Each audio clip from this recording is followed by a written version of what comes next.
menjalankan seadil-adilnya pemerintahan bagi Malaysia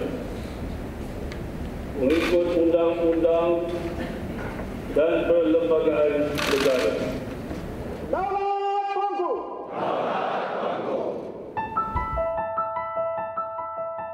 Inilah naskah menjunjung kasih menggarap suatu cerita pemerintahan bersejarah, merantaikan mutiara kenangan tersemat kemas dalam ingatan. Inilah 5 tahun pemerintahan berdaulat ke bawah Duli Yang Maha Mulia Seri Paduka Baginda Al-Sultan Abdullah Riayatuddin Al-Mustafa Billah Shah Ibni Almarhum Sultan Haji Ahmad Shah Al-Mustain Billah, Putera Pahang. Jiwanya diperkasa disiplin wajah, peketinya diasuh kemuliaan, bersalut ihsan penuh cakna, menyantuni rakyat jelata.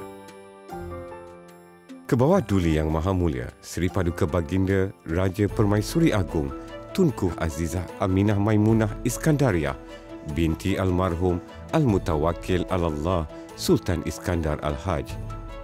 Di tangannya terlakar visi dan wawasan. Dalam kelembutan penuh berseni, bersulam iltizam yang jitu, mengangkat martabat seni bangsa, kearifan lokal, kepersada antarabangsa. 5 tahun yang penuh gelora, bahtera negara didayung penuh hikmah, penuh bijaksana Al-Sultan Abdullah. Titah Raja membuat keputusan, namun musyawarah menjadi pegangan. Berpaksi kesejahteraan dan kebajikan warga dan rakyat sahaya.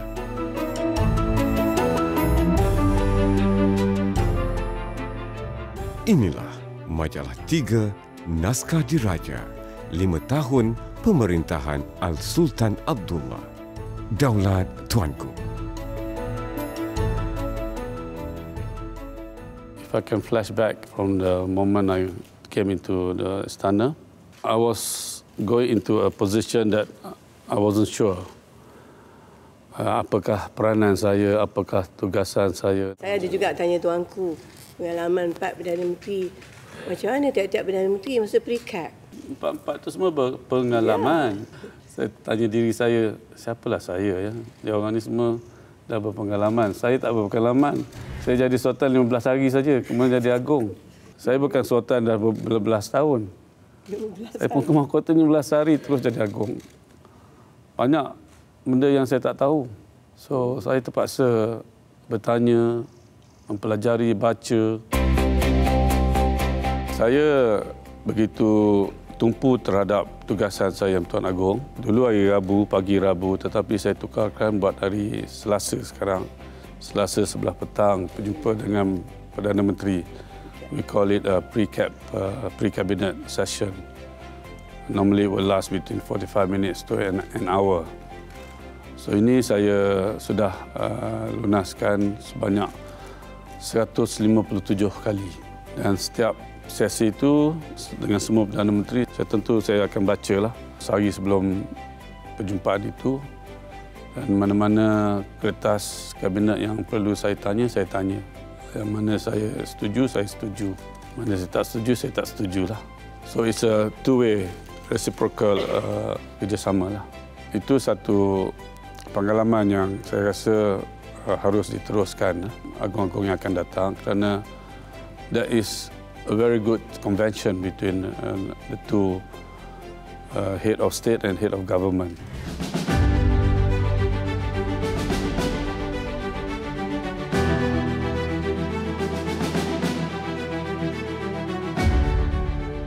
Saya Datuk Nazim bin Muhammad Alim, Setiausaha Sulit Kanan kepada Seri Paduka Baginda Yang di-Pertuan Agong. Saya bermula dengan Seri Paduka Baginda Tuanku di Pahang ketika Tuanku masih lagi Tengku Mahkota, Pemangku Raja Pahang, dan selanjutnya apabila Tuanku dilantik ataupun dipilih sebagai Pertuan Agong, Tuanku telah membawa saya ke Istana Negara untuk berkhidmat sebagai Setiausaha Sulit Kanan Baginda di Istana Negara. Peranan Setiausaha Sulit Kanan ini adalah menjaga program dan juga semua sekali urusan dokumen tuanku dengan agensi luar dan kerajaan pusat. Maknanya saya mengatur semua sekali acara, program, dokumen dan juga perkara-perkara lain yang perlu tuanku laksanakan sebagai Yang di-Pertuan Agong. Apa tu? Tuanku menaiki tahta pada 31 Januari 2019. Tuanku sebenarnya membawa apa yang ada di dalam diri baginda ke pusat, iaitu melaksanakan apa yang lazimnya dilaksanakan oleh baginda di negeri Pahang ke pusat. Yang terutamanya adalah untuk memartabatkan institusi Yang di-Pertuan Agong di kacamata rakyat dan juga di kacamata dunia, yang mana sesungguhnya institusi ini bukanlah merupakan satu simbolik semata-mata, tetapi ianya juga dia mempunyai roh, mempunyai semangat yang tersendiri.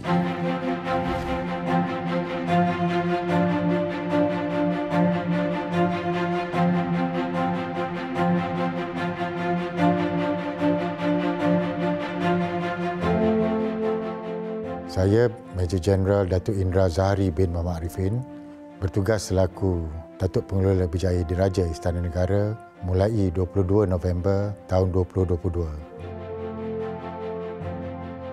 Apabila mula mengambil alih sebagai seorang juri ring kepada Kebawah Duli Yang Maha Mulia Seri Paduka Baginda dan Pertuan Agong, saya begitu kagum dengan kepimpinan tuanku sebagai seorang pemerintah. Baginda adalah seorang yang mempunyai satu visi yang beliau telah tetapkan dan beliau mahu bergerak ke arah itu.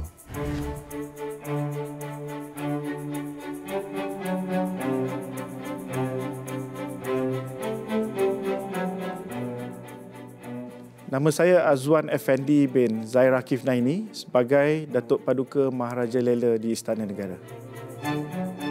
Segala urusan berkaitan dengan keberangkatan Kebawah Duli Yang Maha Mulia Seri Paduka Baginda Yang Pertuan Agong dan Raja Permaisuri Agong ke majlis-majlis sama ada di luar, dalam istana, perkara berkaitan dengan istiadat, adat tertib, protokol, semuanya adalah di bawah ruang lingkup tanggungjawab saya sebagai Datuk Paduka Maharaja Lela. Seluruh pegawai dan kaki tangan Istana Negara sungguh beruntung kerana baginda sentiasa memberi galakan dan motivasi, dan baginda sendiri pun sentiasa meletakkan diri baginda sebagai salah satu daripada pasukan. Saya ambil contoh sewaktu istiadat pertabalan, baginda sendiri menghadiri raptai. Bayangkan seorang Yang di-Pertuan Agong hadir sendiri ke istiadat raptai. Dan yang paling istimewa bagi saya adalah yang memberikan semangat kepada saya sebelum memimpin istiadat pertabalan. Waktu saya bangun tidur di hari istiadat pertabalan tu, saya mendapat message WhatsApp daripada baginda. Good luck and we have to do the best.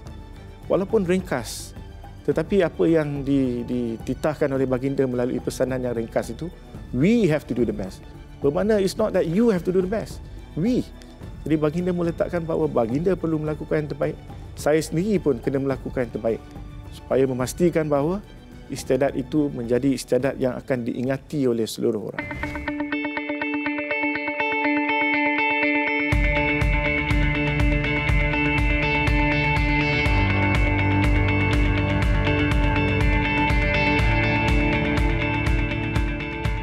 Nama saya Muzli bin Muhammad Zain. Saya ialah Ketua Unit Komunikasi Korporat Istana Negara. Sepanjang pengetahuan saya, Istana Negara ni tak pernah ada sosial media. Tetapi atas titah Seri Paduka Baginda Tuanku berdua, Istana Negara menubuhkan akaun sosial media lah. I would like to borrow titah Seri Paduka Baginda Yang Pertuan Agong lah.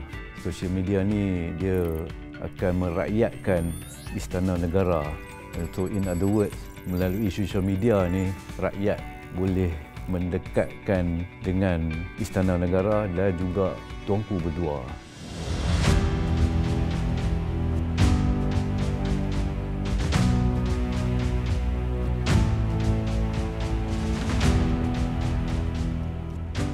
Saya Fadil Syamsuddin, iaitu bekas Datuk Pengelola Berjaya Diraja di Istana Negara bermula Februari 2019 sehingga November 2022. Baginda Seri Paduka Baginda Di-Pertuan Agong can read a person by looking the way he carry himself or herself. You observe and then he knows the character.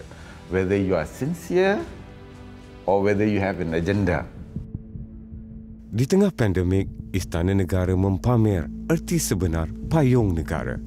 Al-Sultan Abdullah sendiri turun padang manakala air tangan Tunku Aziza menjamu juada untuk petugas barisan hadapan. Ini adalah 5 tahun yang mana negara berhadapan dengan COVID. Ini juga adalah 5 tahun yang mana negara menyaksikan pertukaran 4 orang Perdana Menteri dan 4 kerajaan.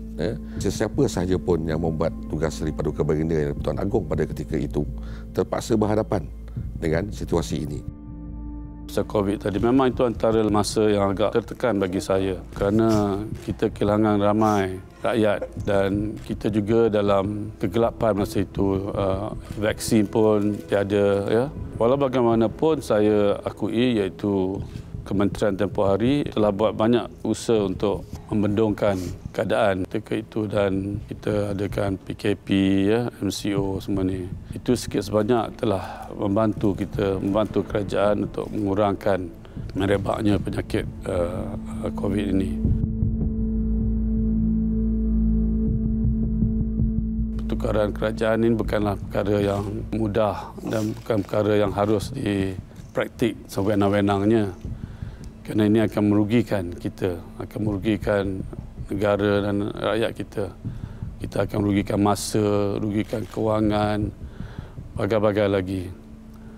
Saya bukan nak menidakkan mana-mana pihak politik, tetapi pengalaman menukar kerajaan itu satu proses yang cukup merugikan negara. Itu yang saya boleh kata. Kita sudah ada proses demokrasi yang tertulis every 5 years. Kita ada election. So biarlah sekurang-kurangnya 4-5 tahun sesebuah kerajaan untuk memerintah. Bukanlah sekadar hanya setahun, 2 tahun kita nak tukar dengan sewenang-wenang. Kalau diikutkan, apabila bekas Perdana Menteri Yang Amat Berhormat Tun Mahathir letak jawatan secara mendadak, baginda tidak dimaklumkan. Jadi baginda terpaksa menitah untuk Tun Mahathir menghadap. Dalam sesi menghadap itu, yang anehnya, baginda telah meletakkan diri baginda selaku rakyat jelata, menyatakan kepada Tun, dalam sesi bersama Tun Mahathir, apa yang dinyatakan dalam setengah-setengah artikel ataupun buku, ada kalanya tidak benar. Ada kalanya ada benda-benda yang tidak berlaku. Apa yang sebenarnya berlaku adalah apabila Tun Mahathir tidak mahu meneruskan tugasan selaku Perdana Menteri, Tuanku Agong telah meminta ataupun dalam erti kata yang lain merayu kepada Tun Mahathir supaya bersama-sama baginda untuk membawa Malaysia menerajui isu-isu semasa. Dan alhamdulillah Tun bersetuju dan Tun bertanyakan kepada baginda berapa lama untuk Tun bertindak selaku interim Perdana Menteri. Sebenarnya tiada dalam Perlembagaan Persekutuan interim Perdana Menteri. Baginda tiada niat ataupun minat untuk mencampuri urusan politik. Tetapi gelora politik itu yang menyebabkan Seri Paduka Baginda Tuanku terpaksa mengambil tindakan berpandukan kuasa budi bicara baginda. This idea of unity government was first mooted not just recently. I would like to say here that it was during Ismail Sabri lagi, and at the same time Sultan Perak was present supaya ditubuhkan satu unity government. Selepas pilihan raya, there was no single majority. So So what I did was to offer to all the party. Soal siapa Perdana Menteri itu terpulang kepada pucuk pimpinan.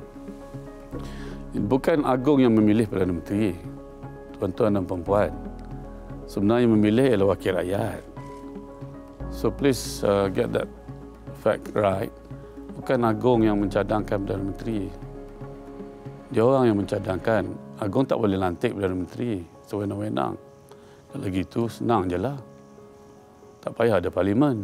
Baginda selaku Ketua Negara Yang di-Pertuan Agong dan Timbalan Yang di-Pertuan Agong iaitu Duli Yang Maha Mulia Sultan Nazrin bersama-sama hadir untuk berinteraksi dengan ketua-ketua ahli politik di Istana Negara. Apa yang dinyatakan oleh baginda berdua adalah kita tidak boleh memalukan Malaysia apabila setiap kali ada isu berlakunya lompat parti dan pertukaran Perdana Menteri. Kita tidak mampu membiarkan Malaysia menjadi bahan ketawa negara-negara lain. Itu adalah ungkapan yang dinyatakan oleh baginda berdua. Sudah ada biduk serempu pula. Dengan penuh kebijaksanaan, baginda mencetus idea kerajaan perpaduan melerai kancah perebutan kuasa. Kalau kita ingat, ada beberapa kali pengamal media, reporters berkampung di luar Istana Negara. Masa tu political impasse, tuanku berangkat turun, tuanku tak kekok bila kena jolok. Right? And tuanku tak kekok, in fact tuanku responded nicely. And saya ingat lagi tuanku cakap saya akan selesai ni sebaik mungkin. The next day, that statement tu muka depan semua paper. That is a powerful statement coming from a king at ground zero. Cara pemikiran Yang di-Pertuan Agong ini is a combination of military background and also sports management background. Itu mendorong pemikiran baginda yang begitu berdisiplin, sentiasa mengutamakan semangat kerja berpasukan, mengutamakan camaraderie di dalam gerak kerja. Dan baginda sendiri pun sentiasa meletakkan diri baginda sebagai salah satu daripada pasukan. Saya sedar itu lantikan saya ini dengan berkenan oleh Majlis Raja-Raja, Duli Yang Mulia Raja-Raja. So whatever I do, at the same time, I act on behalf Wakil Majlis Raja-Raja. Yes, semua keputusan adalah keputusan di-Pertuan Agong. Cuma apa yang saya buat ialah menyatakan beberapa isu, saya bermusyawarah, discuss 5 cadangan. But the decision of the day come from the King himself.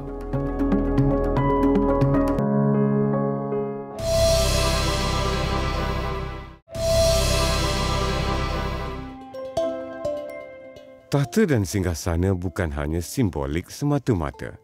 Hubungan erat Duli Yang Maha Mulia Seri Paduka Baginda dan ketua-ketua negara asing membuka pintu bagi manfaat ekonomi kepada Malaysia. Dalam aspek perhubungan international relations Malaysia dan negara-negara luar, Kebawah Duli Tuanku telah mempunyai platform ataupun hubungan yang akrab dengan pemimpin-pemimpin negara yang lain. Sama ada di peringkat regional, Timur Tengah, Eropah. Kebawah Duli Tuanku dapat membantu bukan saja dalam aspek ekonomi tetapi membantu negara dalam keadaan-keadaan yang terdesak. Pertama kalinya saya selaku diplomat dimaklumkan bahawa lawatan negara, mana lawatan peringkat tinggi, ditambah 1 hari oleh Presiden Turki Erdogan berikutan keakraban antara kedua-dua ketua negara ini tidak pernah berlaku. Yang saya alami semenjak di Wisma Putra bahawa pertambahan hari bagi tempoh lawatan negara. Dan ini telah berlaku di bawah kepimpinan Tuanku Agong, yang mana Presiden Erdogan telah meminta Tuanku Agong dan delegasi berada tambahan untuk 1 hari. Jadi ini menunjukkan bahawa adanya pembentukan pengeratan hubungan dua hala. Dan the spillover daripada hubungan ini adalah di mana ekonomi pelaburan Malaysia di Turki meningkat dalam banyak sektor, khususnya penerbangan ataupun airport.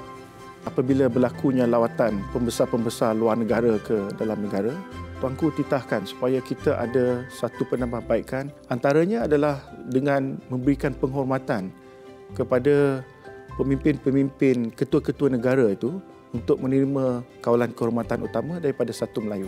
Dan satu lagi penghormatan yang dititahkan oleh Tuanku adalah untuk pemimpin-pemimpin dunia yang hadir dalam siri lawatan negara, untuk kita berikan penghormatan kepada mereka untuk menanam pokok sebagai simbolik, di mana kita akan mengingati kehadiran tetamu-tetamu utama daripada negara luar dengan kita menanam pokok-pokok itu di sekitar Istana Negara.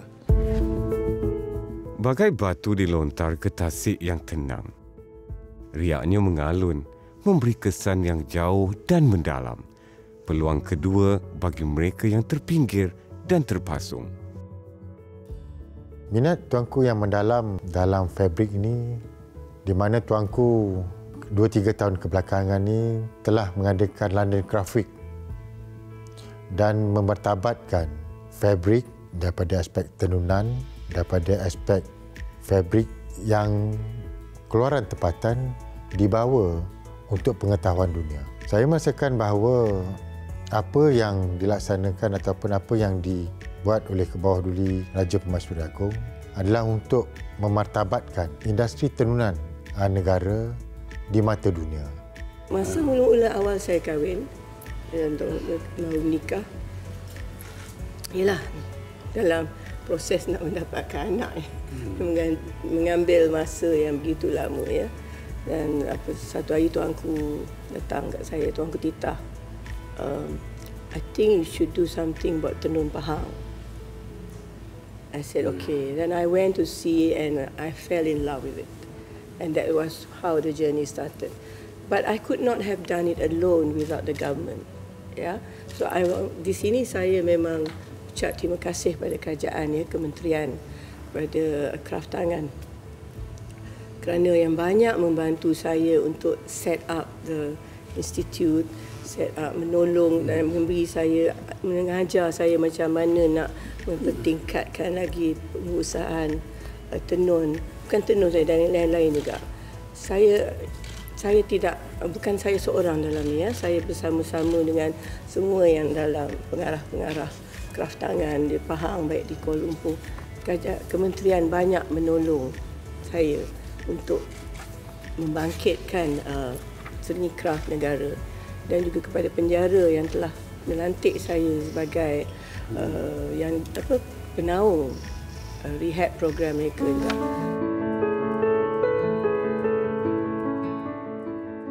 Di mana perahu berlayar, di situlah air mengalir. Pekerti mulia, hasil asuhan almarhum ayahanda, seorang raja berjiwa rakyat, jelas terpancar pada perilaku paduka-paduka anaknya baginda berdua. Apabila saya dapat menyantuni rakyat, ia memberi semangat kepada saya. If you notice, that's why I always go down to the people dalam keadaan semua sekali lah. Ini daripada zaman ninda saya, almarhum ayahanda saya. Mudah-mudahan anak saya pun akan jadi lebih baik daripada saya. Ya. Saya perlu akui, ayahanda saya memang bagi banyak masa dan banyak peluang untuk tabik urus peranan saya sebagai Tengku Mahkota di Pahang. Apabila dia tamat sebagai Tuan Agong, almarhum banyak berada di luar negara. So saya terpaksa bertugas di Pahang lah. Sebab tu kalau musim hujung tahun saya tak ke mana. Daripada dulu dah. Sebab tu tahun ini saya di sini. Tiap-tiap tahun saya di sini. Selama hari ini orang melihat Seri Paduka Baginda Yang Tuan Agong ini adalah raja yang bersemayam di dalam istana, satu bangunan istana yang indah, tersergam, macam seolah-olah ada batasan di antara istana negara dengan dunia luar. Sebenarnya tidak. Apa yang telah dilakukan sepanjang 5 tahun yang lalu, raja juga berhenti di pasar malam, raja juga makan makanan-makanan Melayu, makanan-makanan dijual di bazar-bazar Ramadan. Ya. Kalau seorang raja berperanan ataupun menunjukkan perwatakan sedemikian, maka tidak ada salah bagi kita semua untuk menerima nilai-nilai di dalam negara kita ini, ya, yang mana makan pasar malam, jalan dan sebagainya, hormat menghormati antara satu dengan yang lain. Titah Seri Paduka Baginda bukanlah peta, tetapi ini adalah saya. Peta hanya digunakan di dalam Balai Rung Seri dan juga ketika di dalam Parlimen. Ya, selain itu adalah saya ataupun kita. Bagaimana tuanku mengambil gambar selfie dengan rakyat jelata. Inilah keperwatakan tuanku sepanjang 5 tahun yang lalu.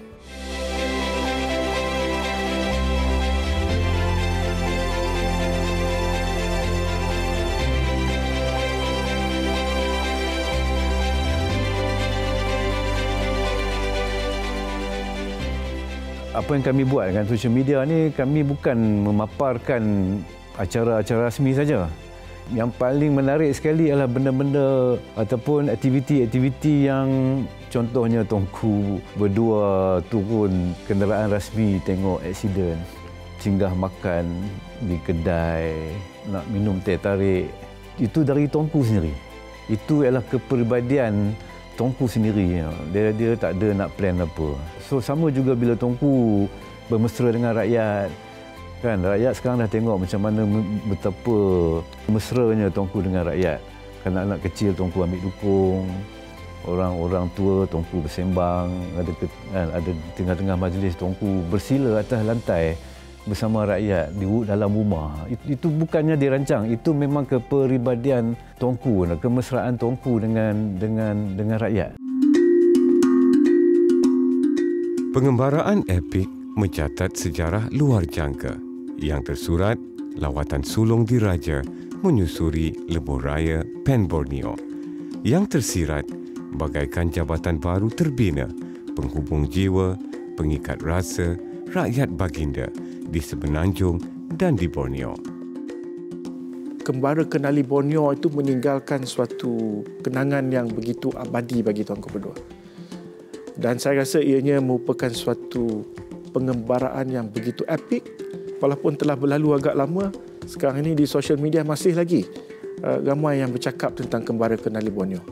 Jadi bagi saya dalam tempoh 5 tahun ini, mungkin itulah antara perkara yang menjadi kenangan yang begitu manis bagi baginda berdua. Sebenarnya memang ilham tu daripada awal saya menjadi agung.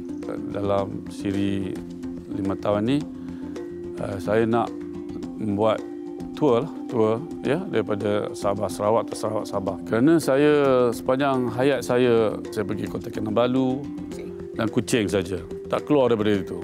Sekali saya terlintas, kenapa saya tak pergi luar daripada Kota Kinabalu? Kenapa saya tak pergi keluar daripada Kuching? So itulah jadi hasrat saya untuk tengok pula macam mana keadaan. Bukan ada objektif lain, cuma nak tengok macam mana kecantikan di luar daripada Kota Kinabalu ataupun Kuching. Tengok orang sana macam mana, di kampung kan. Tengok orang kaum ini, kaum itu, makanan dia orang, ya. Cara dia orang bercakap. Dan kadang-kadang bila saya tak ada buat apa-apa tengah malam, saya tengok juga flashback. Nangis juga kan tu. Saya teringat ya, sambutan yang diberi luar jangkaan sangat. Saya berterima kasih sangat. Saya cukup berterima kasih. Plan hanya nak drive through the country. Bukan nak, tak ada niat nak suruh orang sambut ke apa, tidak. Kita hanya plan nak drive, nak the beauty of the country. But it shocked us. Yeah. It shocked us right from Tawau. Right from the beginning. Tawau, what was supposed to be 35 half minutes. an hour from the airport to the hotel took 6 hours. Di dalam kereta bila kita berhenti tu, orang kampung boleh ambil air mineral. Kira ni tuanku takut tuanku haus. Kira pergi makan. Pergi makan dan tuanku takut tak ada makan. Air tu tak mineral ni, jangan tak ada, takut lapar. Nasi bungkus tu saya makan tepi jalan. Itu orang daripada Hujan tepi jalannya. Kebanyakan mereka juga datang daripada jauh. Ada sejauh-jauh 5-6 jam nak sampai ke point nak tunggu tu. Nak tunggu situ pun lagi 5-6 jam lagi. Dengan anak, cucu ke. Dan kursi roda lagi. Saya fikir nak buat dah awal masa pemerintahan saya. Tapi COVID, kata politika tak stable, saya pun tak naklah usahkan mana-mana pihak. Ya. Ini dalam pada tu, saya dapat banyak surat-surat runggutan yang saya begitu simpati sekali. Sekolah cantik, menjerit-menjerit, tuanku, Tuan Agong, tak ada air sini, dah 8 hari, tak ada air sini 8 hari. So, ialah bukan di sana saja, sini pun, tetapi dah sana memerlukan jambatan pecah. Itu saya terima kasih kepada kerajaan membina jambatan baru dengan berharga tak silap saya 13 juta. Nak memudahkan orang kampung. Sebab saya dah perhati ada kereta juga kat sebelah sana. So saya tanya macam mana kereta tu nak cross sini? Jambatan dah patah. Dia tunggu air surut baru boleh cross jalan. Nak cross sungai tu. Dia tunggu air surut je. Kerana tu kalau kadang dia try je tersangkut je kan air kereta dalam sungai tu. Kita di Semenanjung ni harus bersyukur. Syukur alhamdulillah segala kemudahan asas sudah pun ada. Kita tengok dia punya saiz saja. Sabah Sarawak 2 kali saiz ni banding dengan Semenanjung. 2 kali. Kalau nak buat jalan daripada kampung A atau bandar A ke bandar B. Kalau bandar A, di sini bandar A ke bandar B katalah 200 km. Di sana double. That means the cost also double. Sebab itu peruntukan semua double lah di sana. Tak double, triple. Sebab itu faktor kewangan di sana very important. Dan saluran kewangan di sana begitu penting juga supaya projek-projek yang diberi oleh kerajaan mesti dilaksanakan dengan sebaik mungkin tanpa ada ketirisan. Kalau tidak, rakyat akan ketinggalan.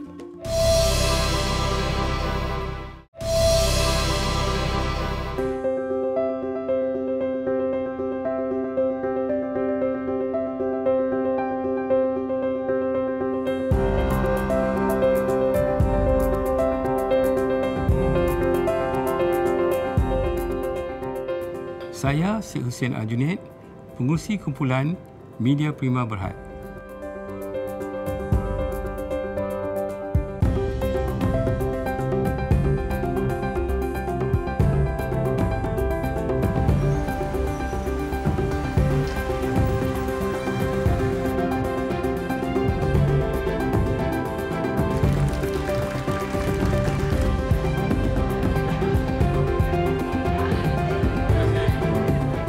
Alhamdulillah pada pagi ini, ke bawah duli Yang Maha Mulia Seri Paduka Baginda Yang di-Pertuan Agong dan Seri Paduka Baginda Raja Permaisuri Agong telah berkenan untuk mencemar duli melawat Seri Pentas.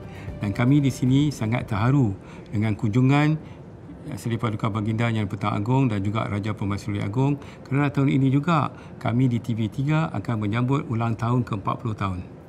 Dan saya lihat tuanku adalah Raja Berjiwa Rakyat.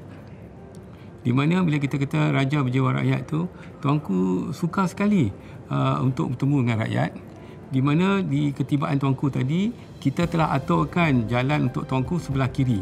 Dan apabila tuanku masuk tadi, dia lihat ada seorang intern kita yang OKU.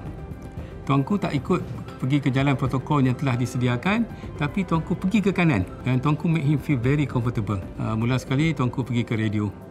Dan di radio pun tuanku kedua tuanku telah spend not less than 40 minutes bersama-sama dengan sahabat-sahabat kita di radio. Dan kami dekat Hot FM ni sangat-sangat berbesar hati. Permaisuri punya lagu favourite.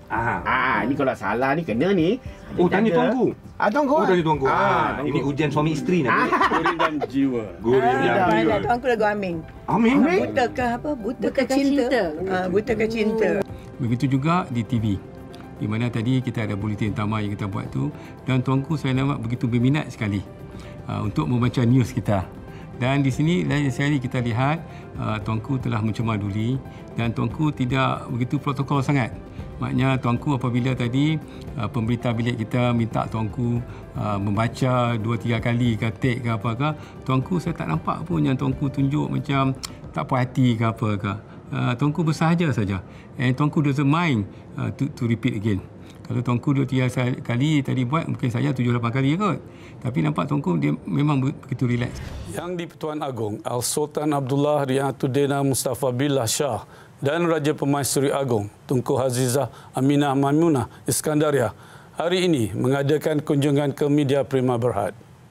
Ketibaan Seri Paduka Baginda berdua ke Seri Pentas, Bandar Utama Selangor disambut pengerusi Kumpulan Media Prima Berhad, Datuk Seri Syed Husin Al-Junid, Pengarah Urusan Media Prima Berhad, Rafiq Razali serta Pengurusan Kanan Media Prima. Baginda berdua kemudian diberi taklimat korporat oleh Pengarah Urusan Kumpulan Media Prima, Encik Rafiq Razali. Al-Sultan Abdullah dan Tunku Azizah dibawa melawat konti radio media Prima Audio yang menempatkan rangkaian Hot FM, Cool 101, Molek FM serta Fly FM. Baginda berdua turut bersiaran ke udara bersama beberapa penyampai radio Hot FM. Al-Sultan Abdullah dan Tunku Azizah kemudiannya singgah di Studio A untuk meninjau set buletin utama. Sejarah terlakar apabila Al-Sultan Abdullah dan Tunku Azizah memperlihatkan bakat sebagai penyampai berita. Sekian segmen khas Buletin Diraja menerusi buletin utama malam ini. Beta dan Tuanku Permaisuri ingin mengucapkan terima kasih kepada semua yang menjayakan lawatan kami yang amat bermakna ke Seri Pentas. Lawatan ini kami abadikan dalam kenangan selama-lamanya dan kami akan sentiasa mendoakan yang terbaik untuk Media Prima dan seluruh warga kerjanya. Saya lihat Tuanku ni, Tuanku is a very easy going lah. Saya nampak pada Tuanku ni tersemat something special mengenai TV3 dan juga Media Prima. Saya mengucapkan ataupun menjunjung kasih kepada Tuanku yang telah sudi melawat kami di Seri Pentas, di Media Prima, dan juga kita juga wish Tuanku all the best. Selepas ini Tuanku akan balik ke Pahang dan insya-Allah hubungan yang telah setia ada di antara kita dengan Tuanku akan berkekalan. Diharap juga tadi kami telah menyampaikan kepada Tuanku apabila Tuanku balik ke Pahang, jangan lupalah kami di sini. Jadi kalau ada event apa-apa yang Tuanku buat di Pahang, insya-Allah kita semua akan pergi.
Momen yang paling saya tak boleh lupakan setiap kali santapan selepas habis Tuanku berdua santap, soalan pertama yang Tuanku berdua akan ajukan kepada semua petugas-petugas, Tuanku suka menyapa staf, awak dah makan belum? Awak makan apa?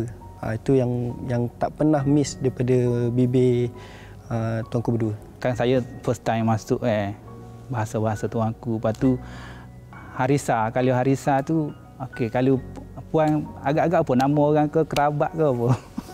Benda tu makanan. Tu kita orang cari, apa ni barang itu aku. Memang kena tarik telinga. Dia tanya, "Mana Harisa saya? Mana Harisa saya?"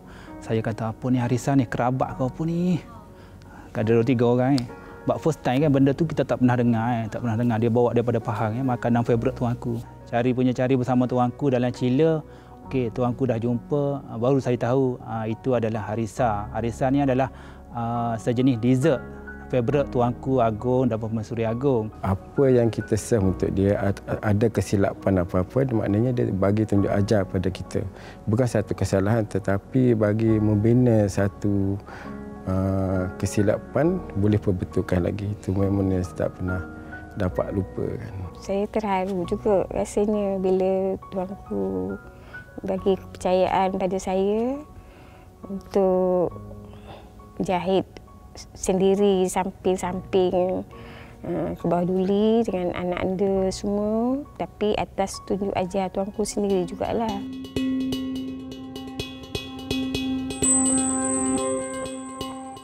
Perkara paling terkesan bila tuanku sendiri menitahkan kepada saya, menginginkan saya mengerjakan haji dan umrah. Benda tu perkara yang paling saya tak boleh nak jangkakan. Ini pada tahun ni juga tuanku tiba-tiba je tuanku offer. Tuanku cakap, awak nak ikut saya pergi umrah tak dengan haji? Saya nak bawa awak. Macam itulah kata-kata yang dititahkan daripada tuanku Permaisuri yang saya tak boleh lupakanlah sampai sehingga saya matilah agaknya. Ada cucu saya tengok.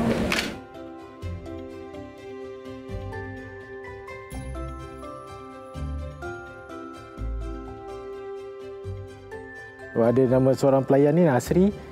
Semasa tuanku santap, tuanku ada tanya pada Asri, siapa lagi staf yang tak ada anak, yang tak ada dalam list saya ni. Kebetulan dia pula bagi tahu Chef Wafi tuanku. Dan esoknya tuanku tuanku ada turun dapur untuk masak. Terus jumpa saya. Cakap, awak tak ada anak ke? Berapa tahun? Dia tanya semua. Terus dia kata nanti jumpa dengan dia punya sesulit tu ni buat yang seterusnya punya tu. Alhamdulillah saya buat sekali tahun 2020 anak saya lahir. Perasaan tentunya happy, memang tak terkata lah, sebab kita menunggu 5 tahun dan macam-macam rawatan juga sebelum tu kita buat, tak pernah dapat. Tapi atas bantuan tuanku dengan izin Allah dapat juga saya meniman cahaya mata, dan setelah lama menunggu saya menjunjung kasih setinggi-tinggi pada Raja Permaisuri Agong dan Tuanku Agong atas kurnia yang diberi pada saya. Pada Tuanku Permaisuri yang Kak Ayun tak boleh nak lupa, ada 2 perkara.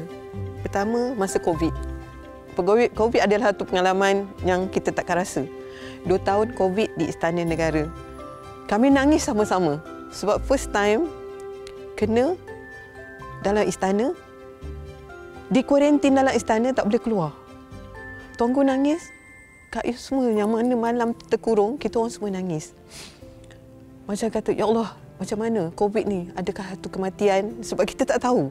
Even tu kalau dia keluar negara ke ataupun balik Kuantan sekejap pun, kat istana dia dah macam rasa sunyi dah. Untuk kita dengar suara dia. Bila kita kena marah dengan tuanku tu kan, dia macam kelakar lah bagi saya, macam mak marah anak. Kalau dia tak marah tu macam lagi kita rasa jauh dengan dia. Tapi bila kita kena marah satu hari tu, okey, kita tahu wujudnya kita dengan dia.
selama-lamanya.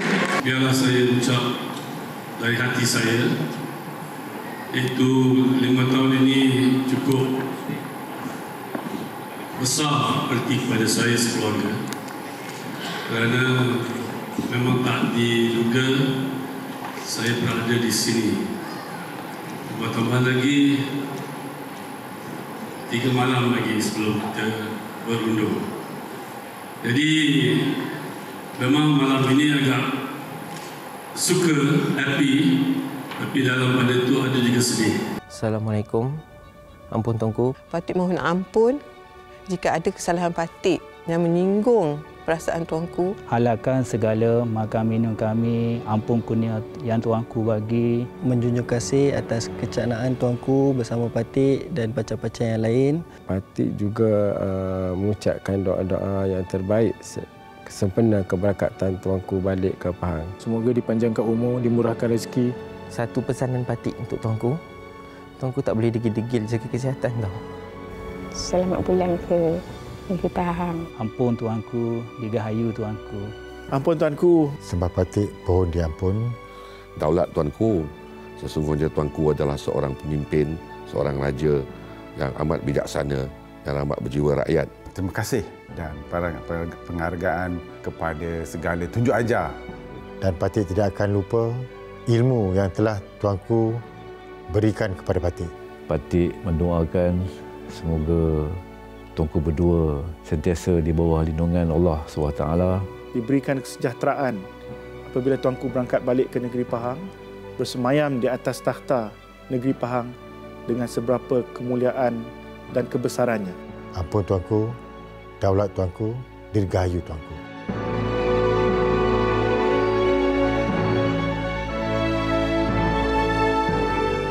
I like to quote lah, and unquote my father's statement that not that I don't love Malaysia, but we love Pahang more.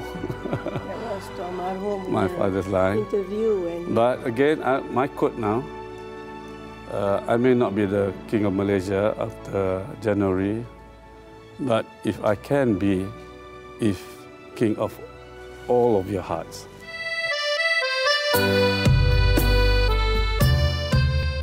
Tuai padi antara nampak, esok jangan layu-layuan. Intai kami antara nampak, esok jangan rindu-rinduan.